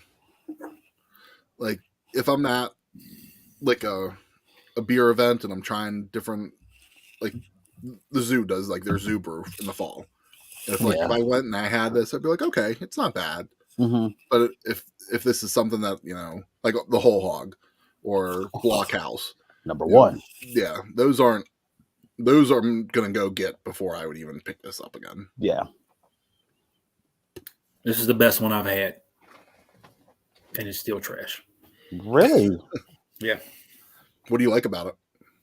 I can't taste much, and it goes down smooth. Maybe you got COVID. Trust me, I just ate a bunch of little Debbie's. I'm good. Okay. I enjoy it. It's very smooth. It is smooth. The taste of pumpkin, I really don't get the taste. it's something I could definitely have again. Mm-hmm. Like Chris said, it wouldn't be in my rotation. It's not cracking my top 2 of pumpkin beers, which is Whole Hog #1 and that Empire Black Magic stout that we had last year, which was amazing, which is my #2. So yeah, so I'll give this a 3. I'll give it a 3. Okay, you guys are definitely gonna give it better than I am. See, to me, it's not that smooth. Now, could just be, again, this is my first drink in a few weeks, so could just be me getting back into it. Your palate's reset. It really has. Gotta walk before you crawl. Yeah, You're walking. it's basic. It's a basic ale. Yes, to me, that's what I'm tasting more is just the ale. I'm getting the pumpkin, but maybe this is the basic white boy in me, but maybe I want that cinnamon, the nutmeg flavor instead of the pumpkin flavor. And I'm not getting any of that. So it's like, there's the pumpkin's doing nothing for me in this beer, but some slipper Uggs. Yeah. F4 and F4 150. I went out to dinner the other night and I saw someone wearing sequin Uggs. Maybe I should have asked her where she got them.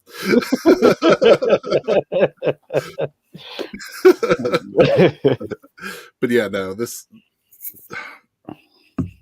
it gave me an autumn taste type vibe, and that's what it is outside. I didn't know you knew autumn. 2 best for me. 2 at best. Wow. Yeah, nothing that I'd go back again. And it has like that little thing. It has like a little thing on the back and just says, it's very heavy on the sweet and the malt. I'm not even really getting sweet. That's for you, Chris. Yeah, I got my flannel. I'm good. I need the vest. That's what I need. I need the whole Han Solo get up. You need the wool line denim jacket. Yeah. All right, that's it for this week's Rogue Pumpkin Patch Ale. If you've had it, let us know what you thought of it. If you go out and get it during this fall season, try it and let us know what you think.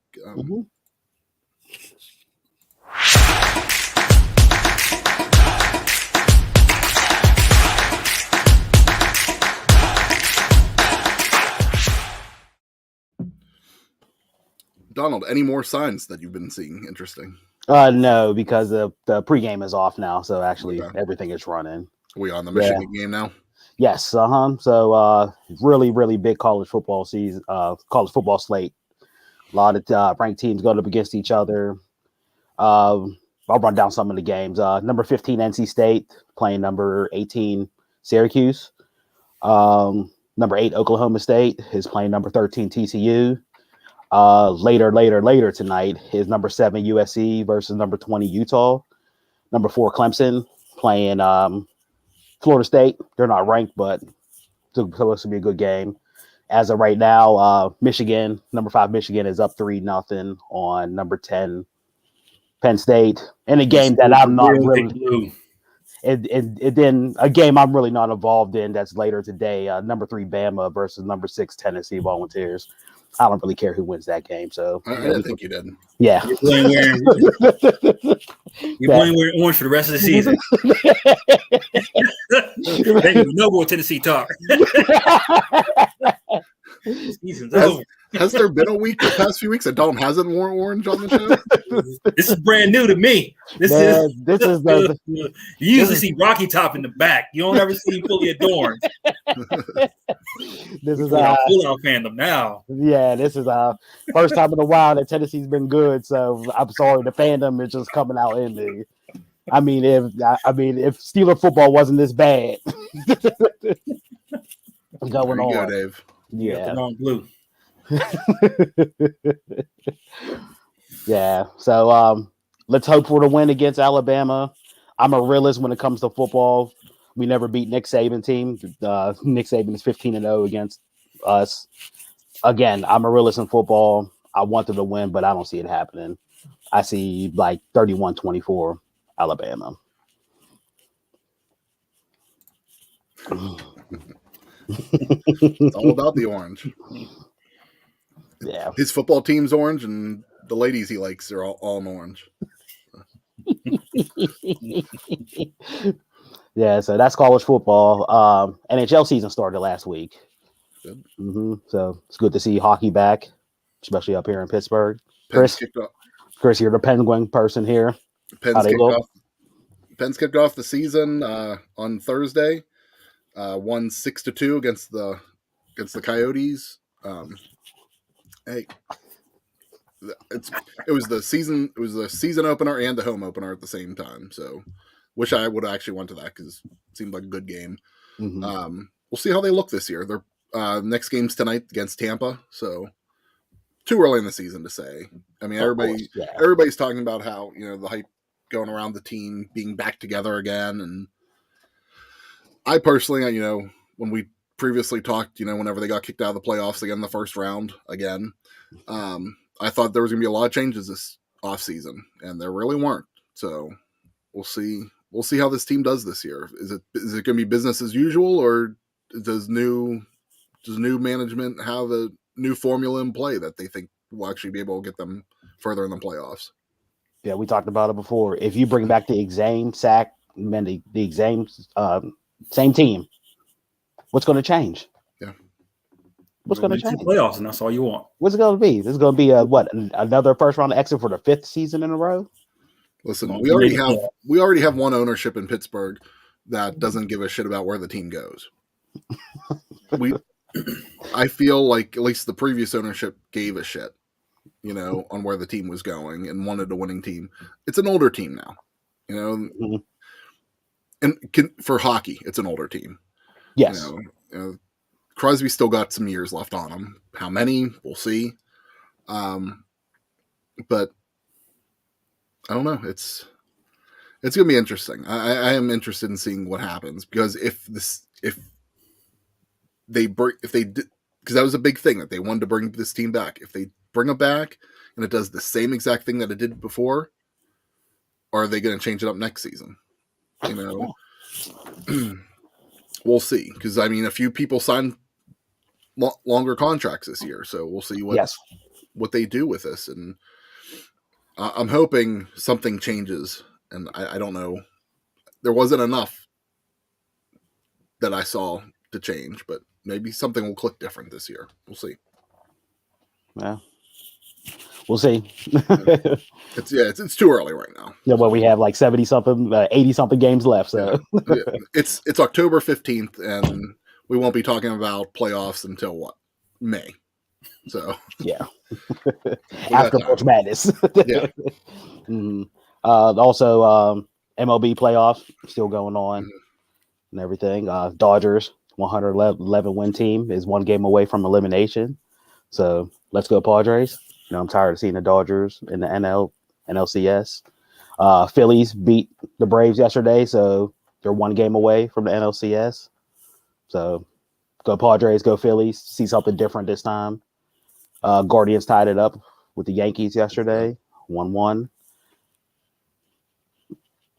And the other series starts again today. Astros are up 2-0 against the Mariners. Yeah, the Mariners. So while I was out, I didn't get to ask this, so I'll ask it now since we're still in playoffs. This year we changed it up with a wild card, actually having a wild card series instead of a wild card game. How'd you guys feel about that? Do you think it should stay a series, or do you think it should just be a game? No, I like this playoff format a lot. Okay. I never liked the wild card game because that was a one and done.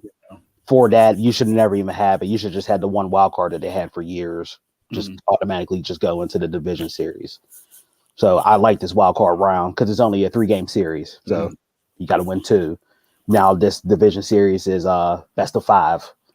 And then the championship series and World Series will be 7. So I like the progression of games you have to win with this. This is like how old football was before they added the extra wild card. Top 2 seeds get a bye. Everybody else plays it out till then. Yeah, so I like this a lot for baseball. I do change for tradition. It's true. I do like the format change of the progression, like you said. For me, I guess I like just it's a wild card, so it's like this is your shot. That's what I liked about it being a one game. Okay. So yeah, in baseball, I never like one game stuff because the season is so long. It's built on series. And give it a series except a one and done. See, and that's what I thought too. It's just like, do we really need to have another series, another 3 game? Whenever baseball, like you said, baseball is long. We're talking about like how it goes into November, whenever it's supposed to be the October sport. Yeah, it's just like maybe figure out. Yeah, they changed up the formula a little bit, so maybe we'll see how. I think it is booked to go and still into November this year, but yes, it is. They said game 1 of the World Series is supposed to start like October 28th. Okay. That is extremely too late for baseball. Yeah, they need to figure something out. Shorten some games. I always say baseball should be a 100-game season, not 162. No. 100. No. That's too much. Yeah, but then the Pirates don't have that opportunity to win 100 games. Okay. The Pirates actually winning something. I think shortening it to 100 games would be better. It would be. Because in baseball, that feels more like a sprint, how we always say the NBA and NHL was 62. Mm-hmm. They should drop that. I think for baseball, 100 games will feel like more of a sprint. Yeah. Because basically, if you lose 20, 30 games, you're basically out of it. So that feels like a sprint. Yeah. Baseball's 162 games. No, how many? Basketball. Basketball's 82. 82, okay. 82. And hockey's 82. Mm-hmm. And those, I feel even hockey should be shorter. Yes. Whenever hockey during the lockout year or something, 10 years when they had that sprint, oh man. Yeah. That was excellent because every January game June meant was perfect. Because every game meant something. Yep. I'd be okay if like preseason started in December and then the regular season started January 1st. Mm-hmm. Kick it off with a Winter Classic and then go on. Then you start the season. Mm-hmm. Yeah, hockey could definitely be a lot shorter. Man, if you do that, I'm playing baseball. I'm jumping back in the game. It should be 6. It should be Little League, Dad. No, at least 6. So would you do the 5th inning stretch? And then NFL. I mean, we're in Pittsburgh. We know how to see what we're talking about. Yeah. But there is something to talk about. The roughing the passer call in the NFL. That we see like a couple bad roughing the passers call. What do you think they should do with that? Like, should it be reviewable play? Like automatic reviewable play, like how a turnover is or a touchdown? Should it be doing something? Because these last 2, that was the one on Brady. You can't touch Tom. And the other one that they called on the Kansas City guy when he did the whole sack, strip, fumble, recovery, and all that stuff. And they said all of his weight landed on Derek Carr. I get that. But the ball was loose, though. That's been in play for years. The landing on, but the ball was loose. The ball was loose before he hit him. I mean, before he hit the ground. So you're just a normal player. You landed all your weight on the quarterback. I get that rule. He's Brady a runner. Once the ball is loose, hey, all bets are off. And the Tom Brady one was just terrible. Terrible. I mean, I think that was a reaction to Tua with the spinning around.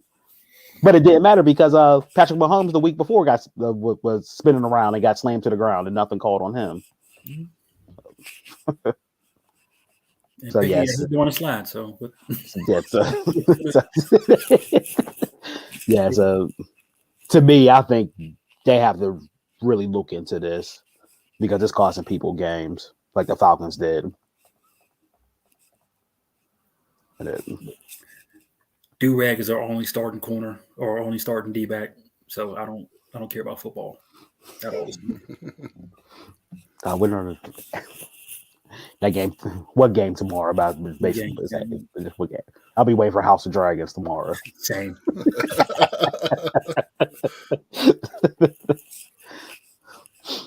That's really all I have for sports. Jason? Mm-hmm. All right, let's get into one go.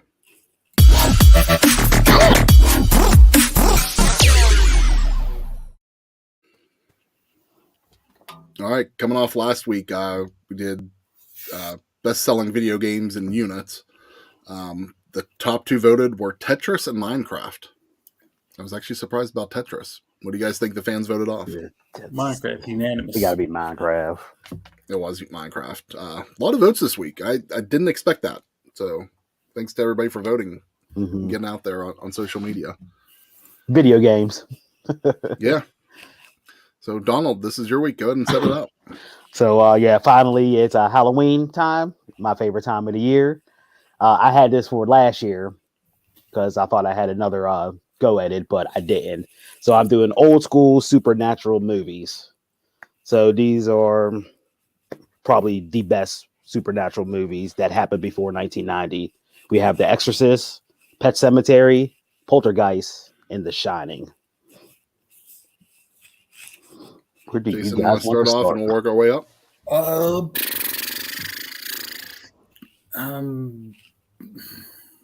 This ain't my area of expertise. I can give a damn about all these movies.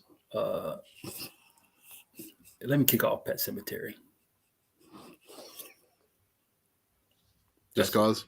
Just I've seen them all, but Pet Sematary. Yeah, definitely not my area of expertise either.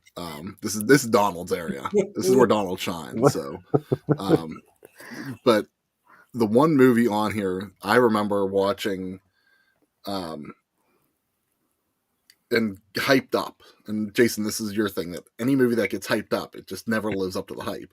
Yeah. And The Exorcist was just so hyped up over time. Like, I remember like my parents talking about like, oh, that's the scariest movie we ever saw and stuff like that. And just like by the time I saw it, which I was like late teenager maybe, whenever I actually finally saw The Exorcist, like my sister wanted to watch it. We watched it. She wanted to watch it in the daytime. This way it wasn't at night watching it. And we ended up just laughing our ass off at the movie more than anything. Like, cause it's just like, I guess cause we grew up at a different time. Yeah. Movies had changed so much, you know, like we just didn't find it scary or anything. Like we laughed at it. So like, if I'm laughing at the movie, that can go. So I'll knock The Exorcist off just for that reason. Oh gosh. Exorcist is probably like one of the top 3 horror movies that are out. That is not going anywhere. Now, for all the stuff that happened on set and to the people, I think maybe 6 people like really died who worked on that movie. You're talking about the movie.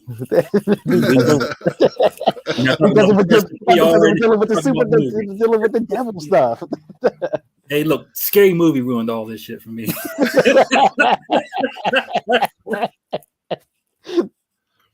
Exorcist got to stay.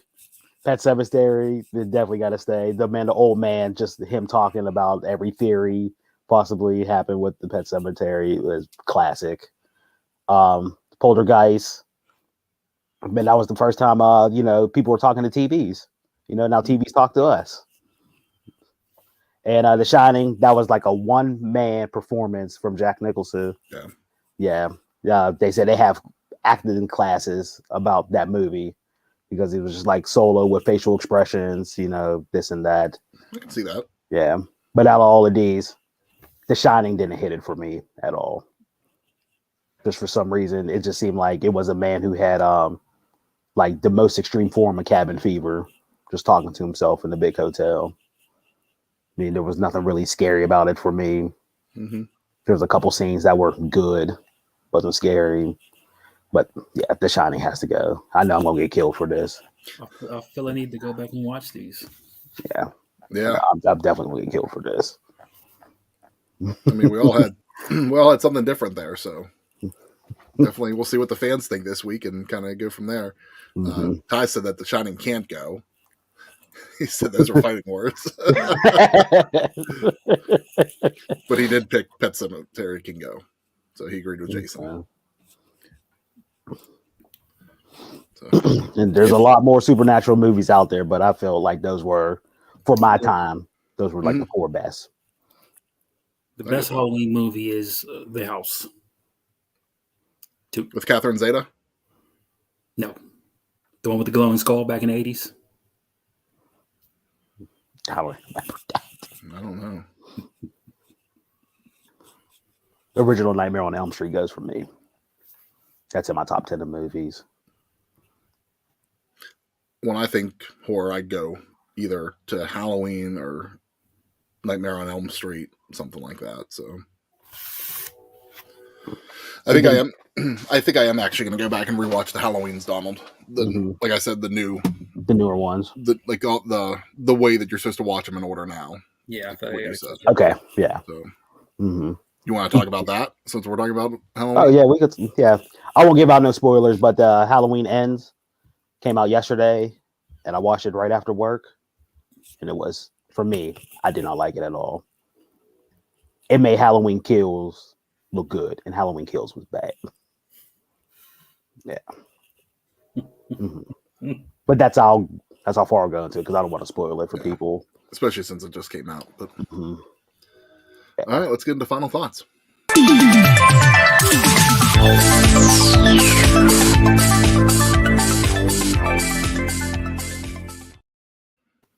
All right, guys, thanks for tuning to episode 107. Make sure you like, subscribe, follow, do all that fun stuff on social media at DumbMarksPod. We're on Facebook, Twitter, Instagram, TikTok. You know, if there's a platform out there, we're on it. YouTube, Twitch, all that fun stuff. For all the links and more, head over to dumbmarkspod.com. And you can listen to our audio-only edition of the podcast every Monday on all your favorite podcast platforms. And support the show by buying merchandise, prowrestlingtees.com/dumbmarkspod. I don't really have too much for final thoughts. Kenny said Big Blue's up 6-0. Yep. I'm watching it. And then Jordan Poole signed a new deal with the Warriors, $140 million for 4 years. Hey, caught that 2-piece and hey, paid. That's that hush hush money.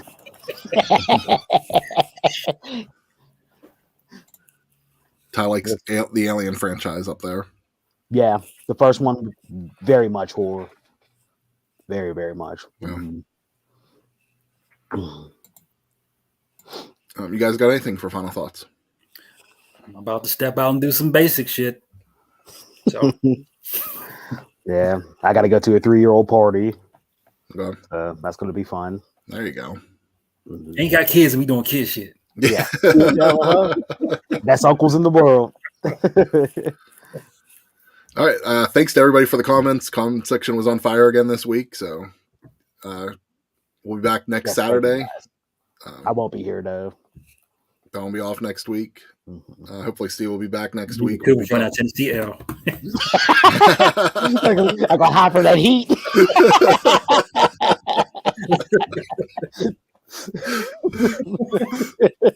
Predicting it already, huh? It's not a spoiler. It's a fact. No, I go down to town for a Halloween tour, so yeah, I'll be there. Nice. Doing fun stuff. Where are you going? Louisville, and I'll be in Cincinnati, so I'll be around that area. Gonna hit up a bourbon tour in Louisville? We'll see. We'll definitely see. Yeah. Do something fun. Yeah, I'm open to anything, being in a different city, so I want to try out all the local stuff. Hope I don't have to fight any Bengal fans down there. Where's Nathan? Pretty sure you're going to see a few of those. All right, everybody got anything else? All right, let's send it home. I pulled up a quote here that I had saved. Reset, readjust, restart, and refocus as many times as you need to. Reduce, reuse, and cycle. That's a nice quote because you know what it sounds like to me? Brother, brother, brother.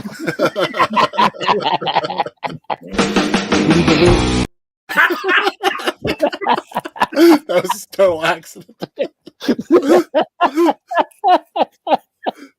didn't know you cut back in. You got me laughing. I accidentally hit it.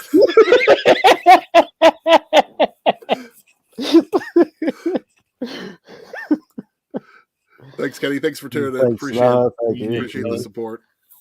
But with that, guys, we'll be back next Saturday, 11 a.m. Eastern. Same Dumb Mark time, same Dumb Mark channel. Bye.